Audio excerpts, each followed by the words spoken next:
Andando aqui por Congonhas. Estamos aí curtindo a cidade de Congonhas do Campo. Olha a igreja. É o santuário do Senhor Santuário. Jesus, Matozinhos. Obra-prima de Antônio Francisco Lisboa, o Aleijadinho.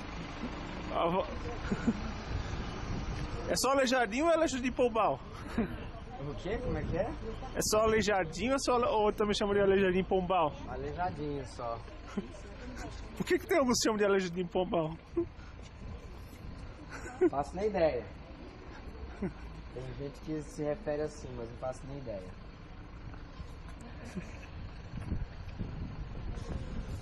Vocês estão querendo sol ou vocês estão querendo sombra? Ah, não sei. Na sombra tá com. Vamos ficar nesse cantinho, que quem quiser sol fica com sol, quem quiser sombra tem sombra.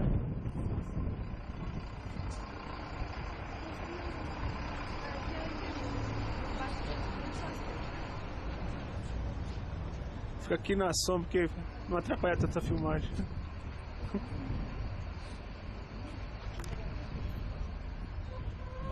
Então, relembrando, a gente vai visitar primeiro a sala de ex-votos, depois a gente entra na igreja que está passando por um processo de restauro, né? Então na igreja vai ser bem rapidinho.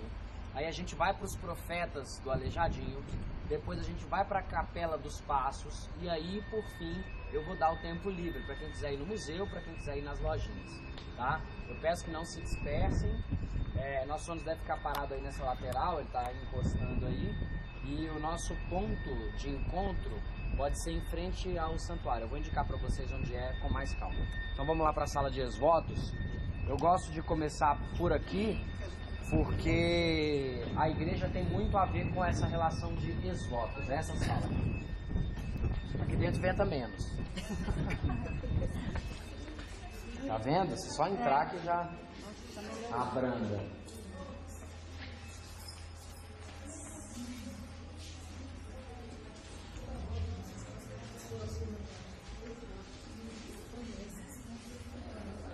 É interessante já explicar logo de cara que essa igreja, tal qual ela está aí à nossa frente, ela é um ex-voto.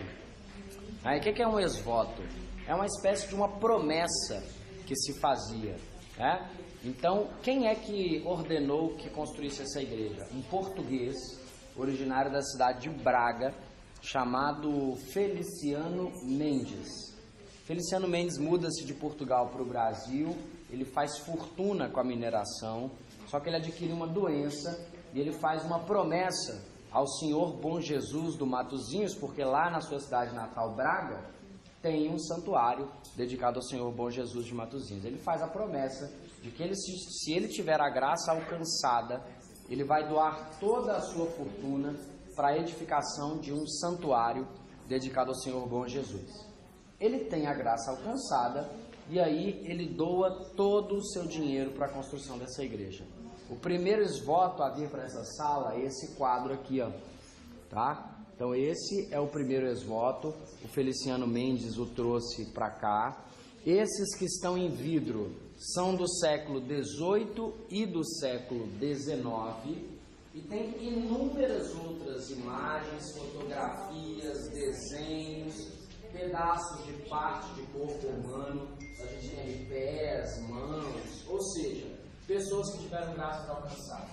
Então eu gosto de começar a visita do santuário por aqui, porque o santuário é em si um ex-voto. Ele faz uma promessa, tem a graça alcançada e ele então vai dedicar-se a essa atividade.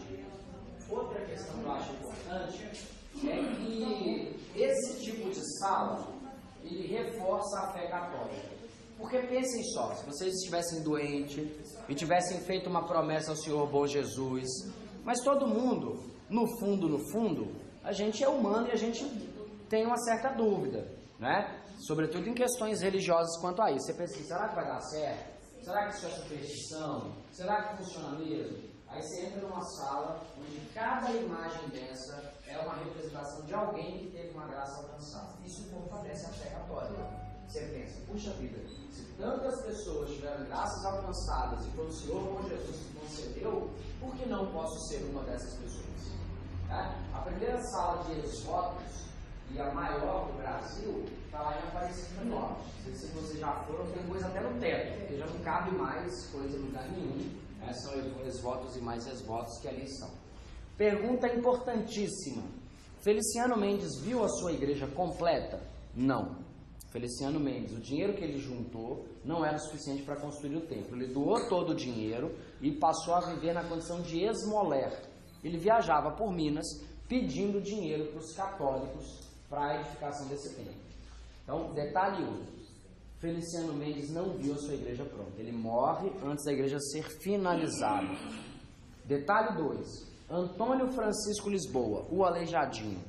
Quando ele veio para cá, a igreja estava sendo construída? Não.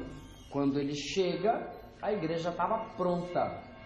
Então, isso significa que Feliciano Mendes e Aleijadinho não conviveram na mesma época. Feliciano Mendes é de uma época, Aleijadinho é de outra. O Aleijadinho trabalhou nessa igreja? Não. Quando ele chegou, estava pronta. O que é que ele vai trabalhar aqui? No adro, na parte de fora, no pátio da igreja, em que ele vai fazer 12 imagens de pedra-sabão, que são os profetas, e ele vai fazer os passos da paixão de Cristo, que são no total 64 imagens em tamanho real, feitas de cedro rosa, uma madeira de lei. Detalhe número 2. Aleijadinho viu a sua obra completa? Também não. Então Feliciano Mendes morre antes da obra ser executada por completo e Antônio Francisco Lisboa também morre antes de ver o seu trabalho completo. Então eu costumo dizer que os turistas estão à frente de Feliciano Mendes, estão à frente de Aleijadinho, porque estão de fato vendo algo que eles em vida não conseguiram observar. Um detalhe que eu acho interessante destacar aqui é que a gente brinca muito com a ideia de Photoshop hoje, edição de imagens. Mas Photoshop tem desde o século XIX. Notem, por exemplo, essa moça. Ela não tem vitiligo, tá? Vitiligo é aquela doença que a pessoa fica com duas cores. Olha como é que é aqui, ó. Do pescoço para cima, ela é negra. Do pescoço para baixo, ela é branca. E isso dá-se pelo seguinte: muito provavelmente era uma pessoa pobre e aí chegou nesse processo. Porque o que tinha feito? O busto já era feito. O artista ia pintar a cara imitando fotografia. Então isso não é foto, isso aí é uma pintura, E aí provavelmente chegou lá na loja do artista e falou assim: eu tenho essa, essa e essa. Você quer? Ela falou: pode ser, não tem mais dinheiro, pode ser esse mesmo. E aí vocês vão ver, tem várias, essa é muito vibrante, Mas tem várias em que a cabeça é de um tom de pele, que é o tom de pele da pessoa, e a parte de baixo é algo que já estava feito pelo artista. Então é uma maneira de acelerar o processo. É interessante dizer que muita gente vai ter a sua primeira foto quando casa, no século XIX e XX. Só não fazia foto de tudo, Então hoje a gente vive a época da imagem. O historiador diz que a imagem é a experiência. Se você não viveu, você não fotografou. Se você não fotografou, você não viveu.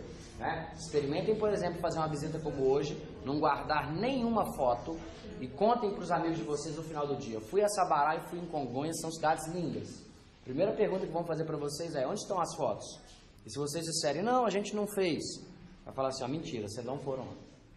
Porque a imagem tem a ver com a experiência. Notem que a gente vai a shows, gravação de DVD, 25 câmeras, tem grua e o danado de tudo. Tem uma pessoa lá com o celular aqui filmando o show. Aquilo vai ser feito um DVD. Para que a pessoa está filmando? Porque a filmagem, a imagem passa pela essas obras aqui. Depois a gente vai para as capelas e aí eu dou tempo livre. Quem quiser ir para o museu, vai para o museu. Quem quiser ir para as lojinhas, no total são 16. São 16. 8 considerados profetas maiores e 8 considerados profetas menores. Então tem esse detalhe importante. O Aleijadinho representou os 8 profetas maiores e 4 profetas menores. Então ele teve que optar por alguns e não todos, Então esse elemento é interessante. Onde é que a gente vai ver os apóstolos? Lá embaixo, na paixão de Cristo. Aí a gente vai ver Cristo com os apóstolos. Aqui são profetas. Profetas é quem veio antes de Cristo e profetizou a vinda dele. Eles somam 12 no total. Mas antes de explicar especificamente sobre o profeta, eu queria falar sobre o Aleijadinho, né? Antônio Francisco Lisboa é filho de um português chamado Manuel Francisco Lisboa, e ele é um filho bastardo. Ele é um filho fora do casamento, né? Por quê? Porque Manuel Francisco Lisboa era casada com uma portuguesa e o Aleijadinho não é filho do Manuel com essa portuguesa. Ele é filho de Manuel Francisco Lisboa com uma de suas escravas, Maria Isabel. Portanto, ele é um filho fora do casamento, né? Ele é um filho bastardo, que nasceu do ventre de uma escrava. Portanto, ele nasceu escravo. Aleijadinho nasce escravo. E o pai o liberta no ato de batismo. Então o pai dele reconhece que o filho era dele, né? E o liberta no ato de batismo.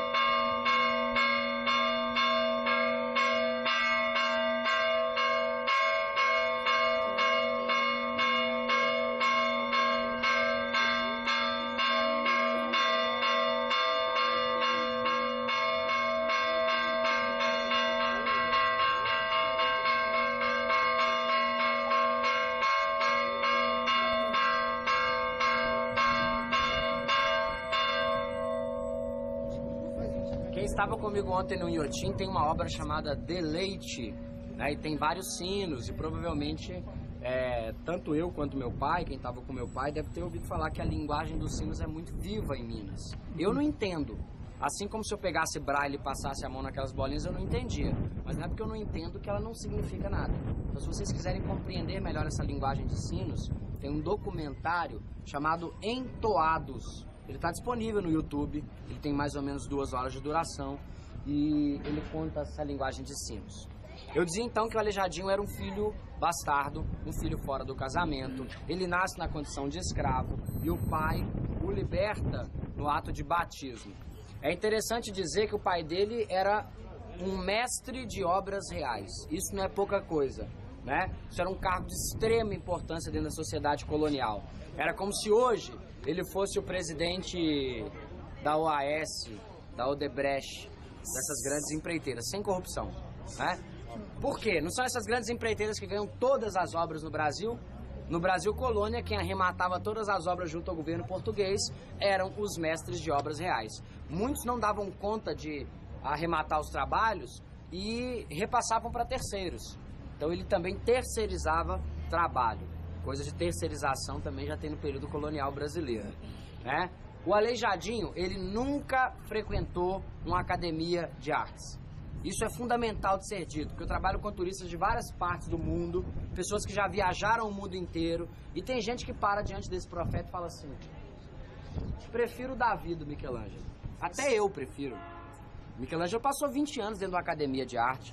Michelangelo é um dos maiores nomes da Renascença italiana.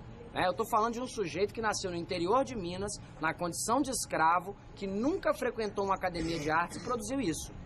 Então há um valor aí que a gente precisa de reconsiderar. Aleijadinho, ele nunca frequentou a academia de artes, ele é um artista autodidata e detalhe, ele em vida, ele gozou do prestígio de ser considerado o maior artista de seu tempo.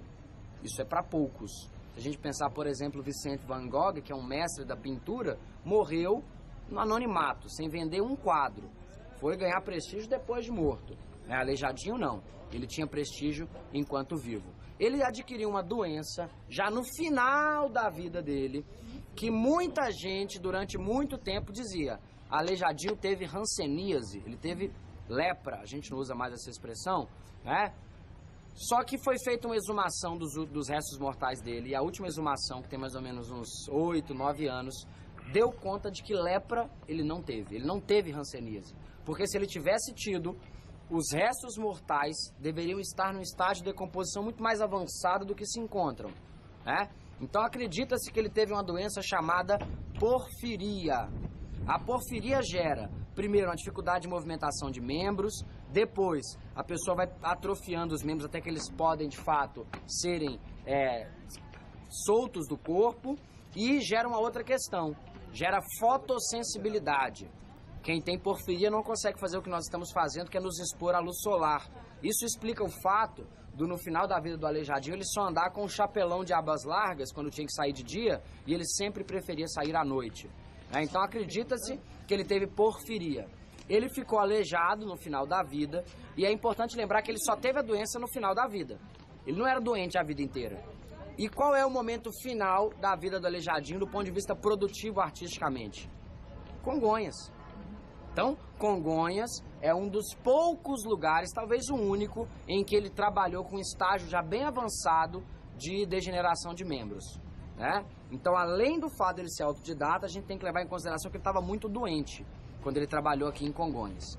É interessante pensar também que Antônio Francisco Lisboa, ele tem alguma referência do barroco alemão. O pai dele tinha algumas estampas do barroco alemão e vai ser uma referência importante para ele.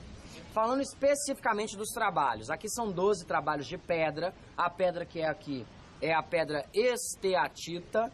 Esse meu professor de mineralogia, eu vi falando pedra, ele bota um ovo, né? Porque quem estuda mineralogia fala que pedras não existem, ou é rocha ou é mineral, tá? Mas essa rocha chamada esteatita tem o nome popular de pedra-sabão, tá? Então isso é pedra-sabão. Algumas imagens como essa são esculpidas corpo inteiro num único bloco de pedra. Outras imagens, como é o caso dessa, já são 2 blocos de pedra. Detalhe, Aleijadinho trabalhava sozinho? Não, ninguém no período colonial trabalhava sozinho. Todos os escultores tinham ajuda, todos os pintores tinham ajuda, então eles tinham um ateliê que os acompanhava. Então é importante lembrar que ele tinha a ajuda de outras pessoas. Falando especificamente da talha, de algumas características de Antônio Francisco Lisboa. Vale lembrar que nem todas as obras dele são documentadas. Muitas são atribuídas.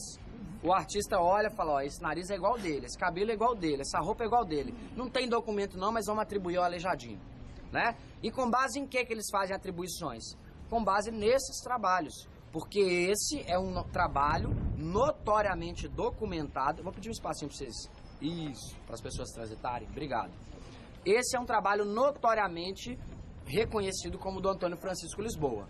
Então, por exemplo, o Germain Bazin, que é uma referência para a história da arte brasileira, ele vai usar essas imagens como comparação a outras para que eles atribuam de quem que é a autoria delas. Então, para a característica da obra em si, primeiro aspecto, cabelo cacheado, sempre, né? Que me desculpem quem tem cabelo longo, cabelo liso, mas aqui os cacheadinhos como eu são sempre representados. O Aleijadinho gostava de cabelo cacheado e ele vai sempre recorrer a esse recurso, cabelo cacheado, né?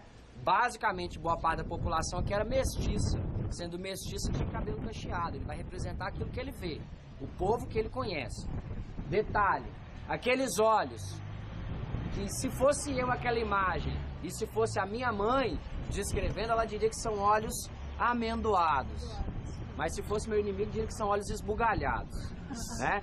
Um olho em forma de amêndoa, ou esse olho mais avantajado saindo da cabeça, é uma característica. Outro detalhe é aquele nariz afilado, com pontinha fina, né? Que esse nariz protuberante aí é uma marca dele. Outro detalhe é o bigode. Quando tem bigode, esse bigode brota de dentro da fossa nasal, de dentro da narina, né? A barba, geralmente dividida em 2 partes e enrolada. A barba em forma de rolo, né? Outro aspecto, e aí já partindo pelo ponto de vista mais negativo. O Aleijadinho era um grande anatomista, mas ele tinha muita dificuldade em posicionar o polegar. Notem como é que esse polegar aqui esquerdo parece meio destroncado, meio deslocado. O outro também. E todos os polegares dele vão ter um certo defeito. É uma marca da talha dele. Outra coisa, ele vai ter riqueza de detalhes, sobretudo em unhas. E notem que as unhas estão sempre cortadinhas, né? Então eles estão sempre com as unhas muito aparadas. E um detalhe clássico é o panejamento angular. O panejamento em forma de ângulos. Notem, vocês concordam comigo que essa roupa não precisava ter tanta dobra? Olha quantas dobras que ele vai pondo no braço, ó, e dobra, e dobra, e dobra, e dobra. Isso é pedra, isso não é necessário de ser feito assim. Notem quantas e quantas dobras, e esse é um planejamento angular. Ele propõe uma movimentação, parece estar batendo um vento e movimentando a roupa desses profetas. Tem um aspecto meio teatral, o barroco se vale um pouco disso. E notem que detalhes, tem algumas peças que estão deterioradas, né? Já foram destruídas, mas tem detalhes que são muito pouco perceptíveis. Por exemplo, ele propõe essa roupa e notem que ele não fecha os 2 últimos botões dessa roupa. Ele deixou os 2 últimos ali, é um detalhezinho bobo, né? Estão todos de touca, né? E é porque aqui é frio, né? Então estão protegidos. Olha, o detalhe do cadarço, o cadarço que dobra no meio. Se você tem um furinho de cadarço que é menor do que o espaço do cadarço, ele vai dobrar. Então, detalhes mínimos. Cada profeta traz um filactério, que é uma espécie de um pergaminho, com parte da sua profecia, e embaixo o nome do profeta em latim. Esse aqui é Oséias, tá? Oséias. E eu pergunto pra vocês, quem é essa figura aqui sem barba e sem bigode? Vocês estão bons de identificar profeta, hein? Ah, vocês estão lindos, filactério. Não tem o leão. Olha aí, é isso que eu queria dizer. O Daniel apresenta sempre um animal aos seus pés. Que animal que é esse? Leão? Isso é um leão. Ah, leão com cara de macaco. Sabe por quê? Porque o Aleijadinho nunca viu um leão. Porque ele nasceu em Minas, leões são africanos. Na época dele não tinha Google, não tinha circo, não tinha zoológico. Ele nunca viu um leão. Só que ele tinha desenhos, estampas de leão. O que ele vai fazer? Ele vai pegar essas estampas de leão e vai fazer o seu leão com cara de macaco. Olha essa orelha, como é que é bem humana. Tem gente que fala assim, isso é horrível. A beleza tá no olho de quem vê. Eu também não acho dos mais belos não, mas eu posso garantir pra vocês, é original. Leão com cara de macaco, só o Aleijadinho faz em Minas. Não tem mais lugar nenhum do mundo. Pelo menos eu desconheço leões com cara de macaco, a não ser os do Aleijadinho. Então Daniel foi jogado à cova de leões, por isso que ele está aqui representado junto a esse leão. Tem outro profeta que também tem a sua imagem vinculada a um outro animal. Que profeta é esse? É a figura ali, ó. Ela tá com a mãozinha tipo assim, ó, sai pra lá, não me toques. O Jonas é cheio de não me toques ali, ó. Né? Por quê? Que animal que é aquele que tá ali nos pés de Jonas? É um peixe. Vocês conhecem a história de Jonas? Jonas é uma figura espetacular. Jonas, Deus ordena que Jonas vá até a cidade de Trinity e pregue lá. O que Jonas fala para Deus? Vou não. Não é o pai, não é a mãe, não é o avô, não é o diretor da escola que pediu, não é Deus. Deus ordena que Jonas vá até Trinity e fala assim, não vou não. Abusado demais. O que ele faz? Deus faz com que um grande peixe engula ele. Ele nada até a cidade que Deus ordenou que ele pregasse. O peixe cospe ele na cidade e contra a vontade ele tem que pregar a chegada do Messias, né? Então notem, tem uma música do Sá Rodrigues e Guarabira que brinca com essa ideia do Jonas não querer ter morado na baleia, de ter resistido à vontade de Deus, né? Tem gente que quando alguém está descumprindo o desejo de Deus, fala, você está igual o Jonas, né? Você não está querendo cumprir o desejo de Deus. A letra da música diz assim, dentro da baleia mora mestre Jonas, desde que completou a maioridade. A baleia é sua casa, sua cidade, e dentro da baleia ele guarda suas gravatas, seus ternos de linho, e ele diz que se chama Jonas, e ele diz que é um santo homem, e ele diz que mora dentro da baleia por vontade própria. E ele diz que está comprometido, diz que assinou um papel que vai mantê-lo preso na baleia até o fim da vida, até subir para o céu. Dentro da baleia, a vida é tão mais fácil. Nada incomoda o sossego e a paz de Jonas. Quando há tempestade, ela fica de fora. A baleia é sua casa, seu grande navio, e ele diz que se chama Jonas, e ele diz que é um santo homem, e ele diz que mora dentro da baleia por vontade própria, ele diz que está comprometido, diz que assinou um papel que vai mantê-lo preso dentro da baleia até o fim da vida, até subir para o céu. Sá Rodrigues e Guarabira fala do Jonas dessa forma. que seria o ideal? A gente vai para as capelas agora. O ideal, por uma questão de energia, seria começarmos por essa capela mais próxima e terminarmos na capela mais distante. Acontece que essas capelas são feitas para os romeiros, para os turistas, reviverem os sofrimentos, a paixão de Cristo. E elas estão organizadas, que a primeira é lá embaixo e a última é aqui em cima. Então eu vou descer lá embaixo, vou dar uns 5 minutinhos para quem quiser fazer fotos aqui. Aí, quando todos e todas estivermos lá, eu começo. Se demorarem muito para chegar, eu vou ter que começar sem todo mundo, tá? Então, eu vou descendo aqui lá embaixo, naquela última capela, é onde eu vou me reunir. Que eu havia comentado do lado direito aqui, ó, basicamente. Ó, o calçadão tombado. São 2 iguais. Você não tá no carro, carioca! Aqui, mulher!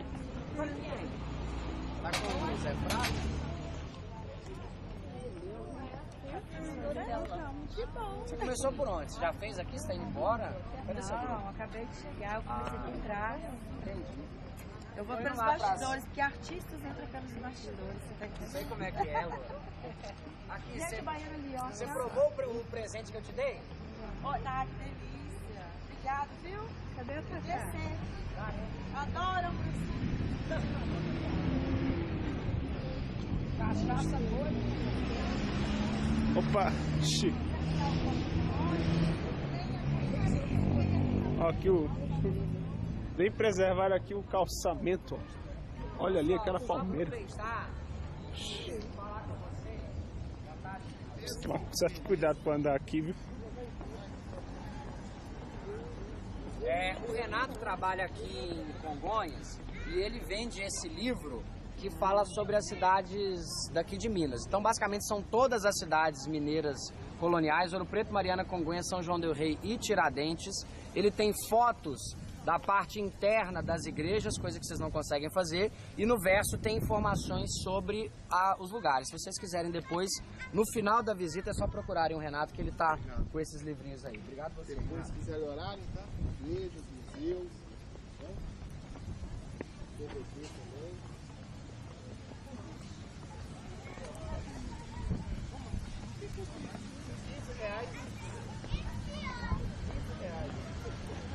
Quanto, né? Caramba! Vai comentar sobre ela.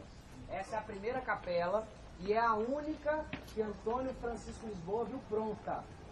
Tá? Ele montou essa capela. A posição das peças, a composição da cena, tudo ele participou. Nas outras ele já estava morto. Então foram outras pessoas que trabalharam aí.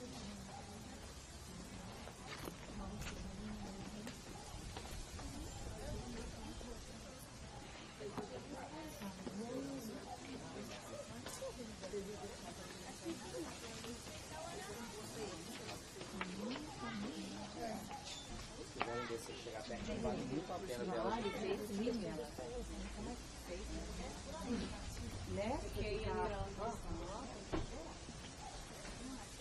Essas capelas ficam sempre fechadas, então o acesso é só visual. Por isso que as imagens estão bem preservadas, porque ninguém toca, ninguém chega perto. Que lindo. Nada.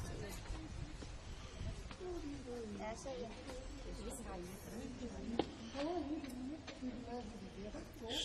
Realmente uma perfeição.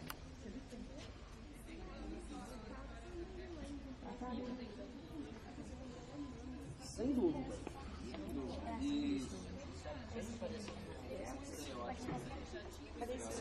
E aqui, outra ótica da igreja.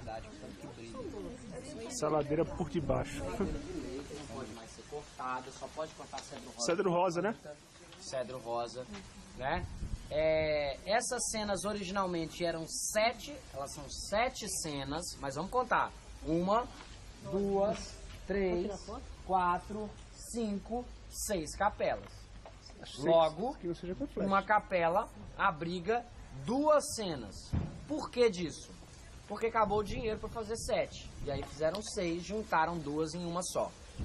Óbvio se o Aleijadinho tivesse vivo, ele falava assim, ó, dá seu jeito aí, arruma dinheiro, vocês não vão misturar duas cenas numa capela só, vocês são doidos. Isso não faz sentido nenhum. Cada cena é individual, cada uma numa capela. Mas como o dinheiro foi escasso, basicamente isso não aconteceu. Essa é a única que ele participa da montagem. Ele viu isso aqui, como a gente está vendo. As outras foram construídas depois, ele não participou da montagem. Portanto, essa é a ideia de juntar duas cenas numa só, passa por aí. Quem é que trabalhou com a pintura? Dois artistas diferentes. Um tem registro, o outro não. O artista que tem registro é Manuel da Costa Ataíde, o mestre Ataíde. Lembrando que o Aleijadinho é escultor. Então, quando ele termina o trabalho dele, a imagem está na madeira lisa. Aí tem que chegar alguém e dar tom de pele, pintar roupa. Esse processo chama-se policromia. E ele trabalhava com o Ataíde, que era o maior policromista de sua época. Ou seja, o maior escultor trabalhou junto com o maior pintor nesse trabalho aqui. Né? Um detalhe interessante é que aqui a gente não vê porque são só figuras boas. Mas quando a gente começa a ver as figuras más que aparecem na cena, a gente se depara com uma diferença estética muito significativa entre uma coisa e outra. Por quê? Porque o Aleijadinho, ele se utilizou de um conceito que a arte se valeu por muito tempo, que é um conceito muito perverso, que é o conceito de que a aparência física determina a qualidade da pessoa. Ou seja, quem é bonito é bom, quem é feio é ruim. Isso é um problema para a gente pensar. Quando a gente começa a se relacionar afetivamente, a gente percebe, né, que muitas pessoas não passam de um rostinho bonito, que na verdade por dentro são tão feias que saltam aos olhos, né? E notem, tem um filósofo que diz assim, a moral tem critério estético. Se você esmaga uma barata, você é um herói. Se você esmaga uma borboleta, você é um vilão. Ambos são insetos, mas um é bonitinho, a gente acha que tem que viver. A outra é feia, transmite doença, a gente acha que tem que morrer, né? E o Aleijadinho vai se valer desse conceito. Então, quando vocês virem figuras que são muito grotescas, vocês vão notar na hora, é soldado romano, tá judiando de Cristo, porque senão não teria essa estética. Essa cena que tá aí, que cena que é essa? Que fatídica cena é essa? Santa Ceia. Todo mundo tá seguro que é a Santa Ceia? Pode. Aí eu faço uma pergunta. Na Santa Ceia, foi servido um leitão à pururuca, como tá aquele ali? Vocês viram que tem na mesa um leitão à pururuca? Ah, também achei estranho. Na Santa Ceia teve serviçal, teve garçom. Aqui tem dois garçons, um em cada ponta da mesa. Eles usaram garfo, prato, faca, essas coisas? Não, comeu-se pão e vinho com a mão. Era uma reunião que só tinha homens, de acordo com a teoria da igreja, né? E óbvio que o Aleijadinho sabia que a Santa Ceia tinha sido pão e vinho, que tinham comido com a mão, que não tinham serviçais. Só que ele não é historiador, ele é artista. E quem é artista não tem compromisso com a realidade, tem compromisso com a arte. E aí ele vai retratar a Santa Ceia dele, com um prato típico mineiro, né? Ele vai fazer esse detalhe aí. Esse é o famoso momento em que Cristo faz a seguinte fala: um de vós há de me trair. Por isso que eles estão assim, cada um olhando para um lado. Eu? Como assim? Alguém vai trair? Eu não, né? E quem é a figura que traz Jesus? Judas. E onde é que o Judas está nessa cena aí? Vocês acharam o Judas? Não, ele tá na ponta direita aqui, ó. Depois de serviçal. Ele tá com a cara como meio assim? defendida, Como assim, ó. Pensando na vida. Fala, Judas. Mas na mão esquerda tem um saco de dinheiro, ó. Tem, está com Né? Então esse é o momento em que Cristo faz a anunciação para os apóstolos. Um de vós há de me trair. E notem, quando eu encontro alguém que é descrente no cristianismo, eu pondero. Porque pensem, esses profetas conviveram com ele. Um traiu ele. O outro negou 3 vezes. O outro falou que não conhecia. Se eu vejo um cara tirando peixe do mar, andando sobre a água, ressuscitando mortos, eu falo que conheço ele pro resto da vida, né? Então, existem pessoas muito próximas ao cristianismo, que eram os apóstolos, que não seguiram tanto essa ideia do cristianismo. Pelo menos a priori, se ficaram medrosos com esse conceito. A próxima cena que a gente vai ver é a cena que representa Cristo no Monte das Oliveiras, suando sangue no horto. Então, vamos lá. Enquanto 2 dos apóstolos dormem, Cristo reza e de tanta oração ele começa a suar sangue.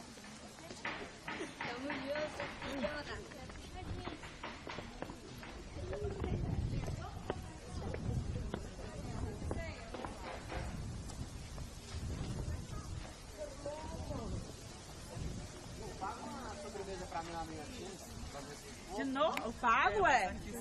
Toda hora, se for do jeito que foi ontem.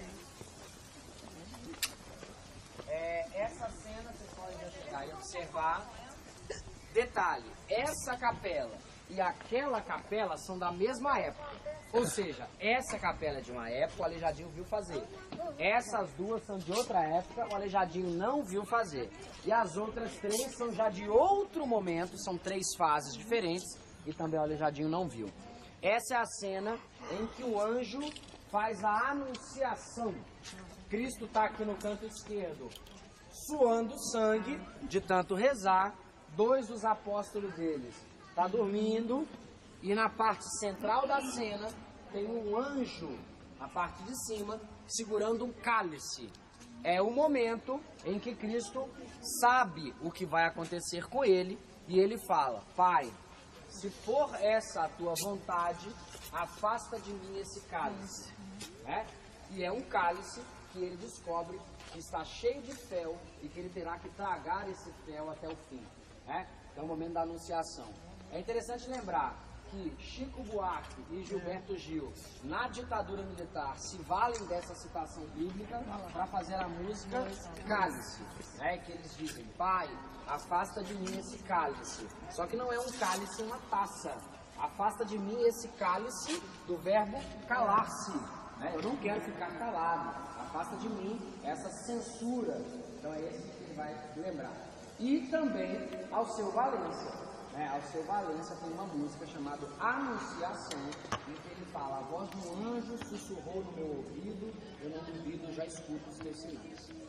E é justamente esse momento em que o anjo sussurra no ouvido de Cristo qual será o momento final da vida dele. Então aqui é o momento da anunciação.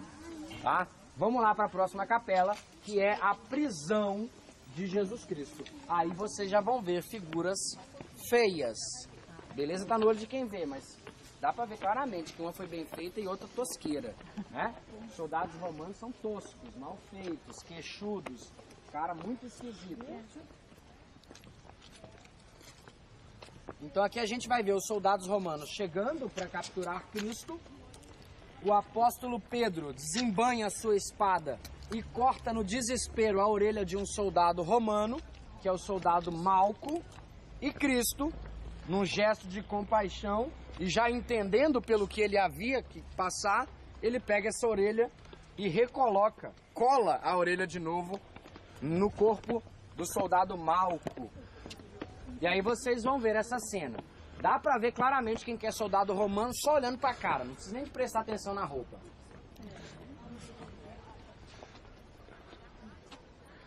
Na mão. Então aqui no canto esquerdo a gente tem São Pedro com a espada em riste. Cristo está com a orelha na mão, porque ele vai recolocar a orelha no soldado Malco. Está aqui ajoelhado. Então notem, ele compreendeu o que é que ele tinha que passar. Então primeiro aqui o anjo faz a anunciação pelo que ele vai viver, e aqui ele já aceita, porque ele podia muito bem resistir, assim como Pedro resistiu.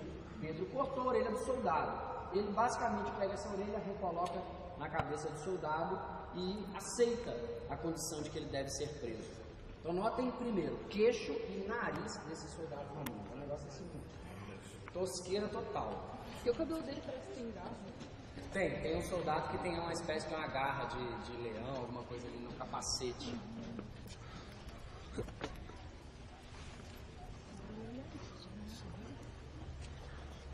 Notem aí a barba em forma de rolo, o cabelo cacheado, o bigode saindo de dentro das narinas.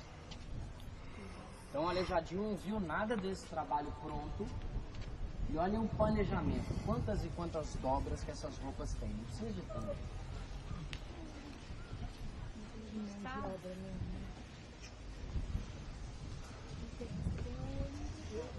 Sim, tem esse aspecto aí mais orientalizado de algumas imagens. Isso aqui mesmo está meio orientalizado. Isso tem a ver com essa estética alemã, né? Ele bebeu muito da escola alemã, do barroco. A próxima cena, a próxima capela, na verdade, trazem duas cenas. Se o Aleijadinho vivo estivesse, ele não aceitaria isso. E a gente costuma brincar que ele está lá revirando no túmulo cada vez que cada turista chega na porta daquela capela. Lá estão as cenas do açoite, Cristo sendo açoitado, sendo torturado junto a um pelourinho. E a gente tem do outro lado a coroação de Cristo, que é o momento que os soldados descobrem que ele era conhecido como Jesus Nazareno, rei dos judeus. E aí começa a zombar dele. Se você é rei, todo rei tem que ter um cetro e uma coroa. O seu cetro vai ser uma vara de cana, né? Chamado também essa representação do Senhor da Cana Verde. E a coroa é a fatídica coroa de espinhos. Então os soldados romanos descobrem isso e zombam da cara de Jesus. Então do lado esquerdo da cena, a gente tem um corrimão separando. Olha o tanto de peça que tem numa única capela. É uma poluição visual danada, né? Tem um corrimão indicando que são duas cenas diferentes. Do lado esquerdo, Cristo está preso a um pelourinho. E essa representação chama-se o Senhor da Coluna. E na Idade Moderna, na época da escravidão, sabe o que é que diziam para os escravos? Falava assim, ó, Cristo tomou uma surra no pelourinho e não reclamou. Você vai reclamar? Olha que coisa mais absurda. Queriam convencer os escravos a apanharem calados, porque Cristo apanhou calado, né? Dá vontade de falar assim, Cristo é Cristo, eu não. Simples assim, né? E aqui, do lado direito, Cristo sendo zombado pelos soldados romanos. Eles estão com uma placa que está escrito firme, que é a sigla para Jesus Nazareno, rei dos judeus, né? E eles colocam uma coroa de espinhos nele, falando, se você é rei, toma aqui sua coroa. Se você é rei, você tem que ter um cetro. Dão para ele um cetro de cana. Então aqui é a representação do Senhor da Coluna e do lado direito, o Senhor da Cana Verde. Detalhe que não pode passar desapercebido. Um Cristo foi feito pelo Ataíde e o outro foi feito por outro artista. Detalhe, o tom da pele de Cristo é diferente. Um Cristo é branco, o outro é moreno. Notem, reparem como é que um Cristo é branco e o outro é pardo, é mestiço. O Cristo da direita, que está sendo humilhado pelos soldados, ele é mais moreninho. O da esquerda, ele é mais clarinho, tá? O da esquerda é o feito pelo Ataíde, o mais moreno. Não se tem autoria conhecida desse trabalho, tá? A próxima capela que a gente vai observar é a cena em que Cristo está com a cruz às costas. E a gente usa muito essa expressão, não, estou carregando uma cruz, quando a gente está com uma dificuldade, um problema, passa, óbvio, por essa situação em que Cristo está carregando a cruz às costas. As mulheres e crianças o seguem, e é justamente a cena de cima em que ele dá a seguinte fala: mulheres de Jerusalém, não choreis por mim, chorei por vós e por vossos filhos. Tá?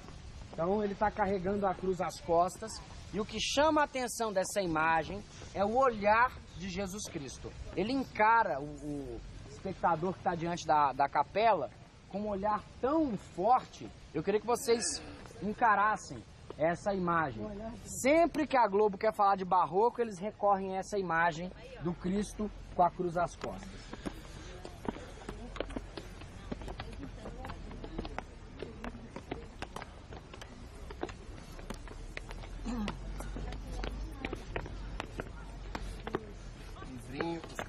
Olha essa expressão desse olhar do Cristo. Realmente.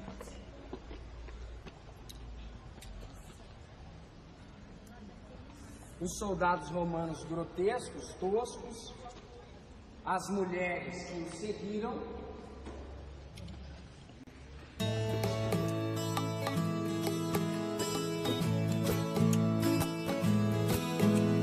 Foi quando eu falava dessas cores mórbidas, mas eu falava destes homens sórdidos, quando eu falava desse temporal.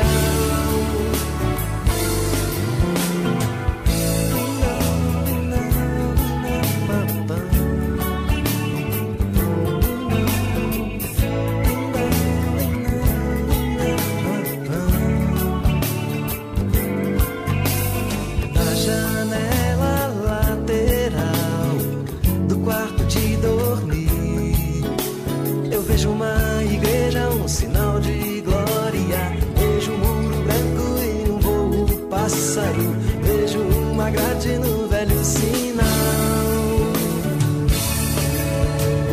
mensageiro natural de coisas naturais. Quando eu falava dessas cores mórbidas, mas eu falava destes homens sórdidos, quando eu falava desse temporal.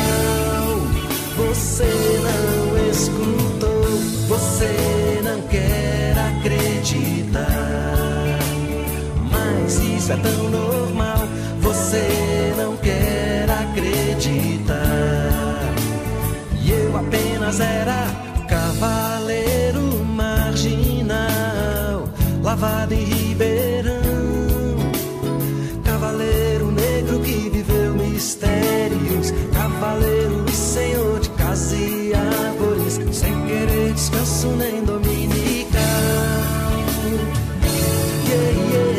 Cavaleiro marginal, lavado em Ribeirão. Eu conheci as torres e os cemitérios, conheci os homens e os seus velórios. Eu olhava da janela lá